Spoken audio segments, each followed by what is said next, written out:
You are 3 days into the trip. You check your bank app on the hotel Wi-Fi and someone is inside your account. Small charges first, then a big one. Then the card is locked. The Wi-Fi at the cafe in Canggu where you logged in yesterday was open, unencrypted, and shared with everyone in the room. In Jakarta, a survey once found almost 40% of public hotspots were wide open like that. The fix is not complicated. A tourist SIM for about $6, a VPN you install before you land, and 3 habits I will walk you through. Here is the order that actually works. Most travelers treat Wi-Fi in Indonesia as the default and mobile data as the backup. Flip that. Mobile data is the default. Public Wi-Fi is the thing you use occasionally, on purpose, with a VPN running. That sounds dramatic until you sit with it for a minute. The cafe network is not really there for you. It is there because the cafe needed to put a router somewhere. Nobody is maintaining it. Nobody is securing it. Nobody is upgrading it. Treat it accordingly and the whole problem gets simpler. The wrong mental model is that Wi-Fi in a hotel or cafe is a service, like the air conditioning. It is not. In most places, it is one tired router, one underpowered internet line coming into the building, and 20 guests all on it at once. In hospitality settings across Indonesia, the usual culprits are weak backhaul, meaning the pipe feeding the building is small, old hardware, and access points hidden behind a wall for the sake of how the room looks. Then there is the security side. A few years back, a survey in Jakarta found almost 40% of public hotspots wide open and another 20% barely encrypted. Nothing about that has structurally changed. The cafe in Canggu is not running a security team. Meanwhile, the mobile network, Telkomsel, Indosat, Smartfren, is built and maintained by companies whose whole job is keeping it running. It reaches further, it drops less, and it is yours alone. 6 moves. Do them in this order and the cafe Wi-Fi stops being your problem. 1. Install your VPN before you fly. NordVPN, Surfshark, and ExpressVPN are the 3 that work reliably in Indonesia. They have obfuscated servers, meaning servers designed to look like normal traffic, which matters here. Install, sign in, test that it connects, and turn on the kill switch, the setting that cuts your internet if the VPN drops, so you are never accidentally exposed. Do all of this at home. Some VPN websites are harder to reach from inside Indonesia, and you do not want to be solving that problem at the airport. 2. Pick your tourist SIM based on how long you are staying and how much you actually use. Indosat IM3 is the value pick. 30 gigabytes for 100,000 rupiahs, around $6.40, valid 30 days. Or 80 gigabytes for 200,000 rupiahs, about $12.80. Telkomsel has the best coverage if you are heading to remote places like Flores or Raja Ampat. Their tourist card is around 150,000 rupiahs, roughly $9.60, for 25 gigabytes over 30 days. Smartfren is the so-called unlimited option at 200,000 rupiahs, but read the next step before you get excited about that word. 3. Understand what unlimited means here. It does not mean unlimited full-speed data. It means you get full speed up to a daily cap. On the Smartfren tourist pack, that is 1.5 gigabytes per day, and after that you are throttled to a speed that makes video calls painful. This is called a fair use policy. Every unlimited plan in Indonesia has one. If you plan to work from your phone, the 80 gigabyte Indosat plan is more honest than any unlimited label. 4. Buy your SIM at an official counter, not a kiosk in the arrivals hall. At Ngurah there are real Telkomsel and Indosat booths past customs. The kiosk right at the exit will sell you the same SIM for 2 or 3 times the price. Ask for the tourist package by name, Paket Turis, and have your passport ready. They will register it for you, swap the card, and confirm data is working before you leave the counter. That last part matters. Do not walk away until you have loaded a web page on mobile data. 5.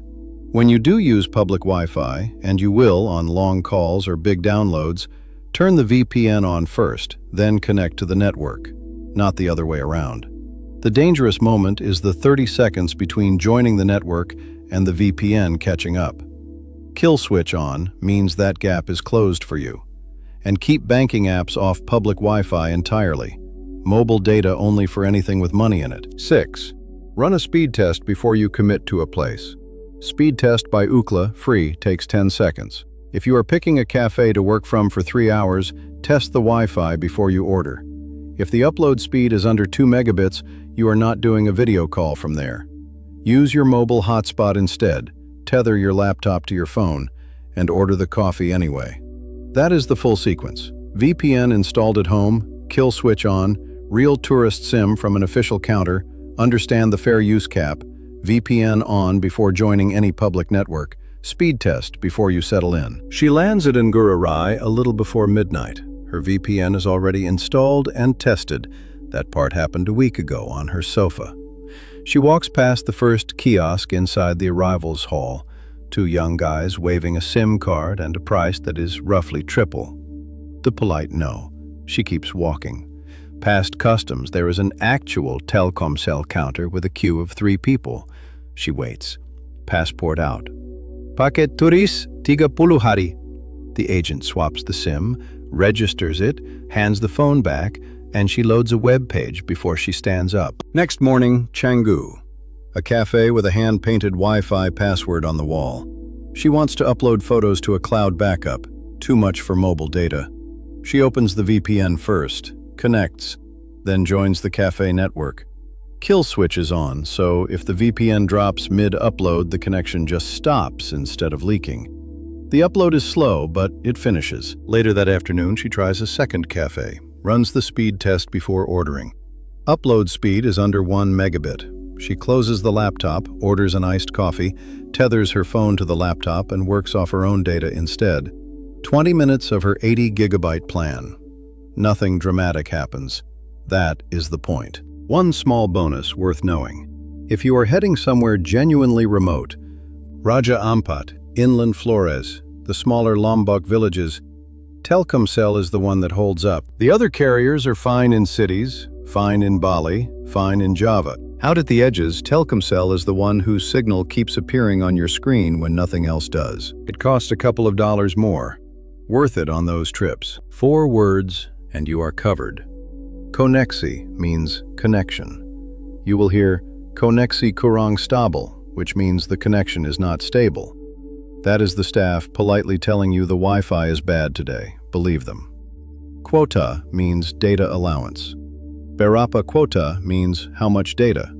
Useful when you are topping up at a phone shop later in your trip. Turis means tourist. Paket turis is the tourist package.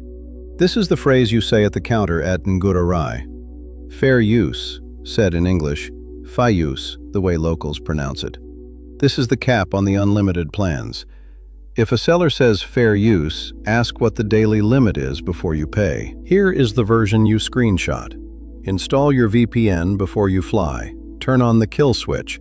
Buy your SIM at the official counter only. Ask for paket turis. Ask what the fair use cap is.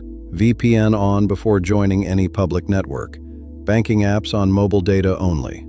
That is the whole video on one screen. You now know how to land in Indonesia. Get yourself online inside 15 minutes for under $13 and stay online without handing your banking app to whoever happens to be sitting in that cafe with you. The wrong balance moment from the start of this video, that does not happen to you now. Indonesia rewards people who set things up the boring way, in advance, before they need them. The country is fast and warm and a little chaotic, and the travelers who enjoy it most are the ones whose phones just work. One last thing. You noticed in this video that the words that matter at the SIM counter are in Indonesian. Paket turis, kuota, koneksi. A little Bahasa Indonesia goes a long way here, and I made a separate video on the best ways to pick some up before you go, including a lazy method most travelers have never heard of, which is the one I would actually recommend. There is a card popping up on the screen now. Tap that, and it will take you straight there.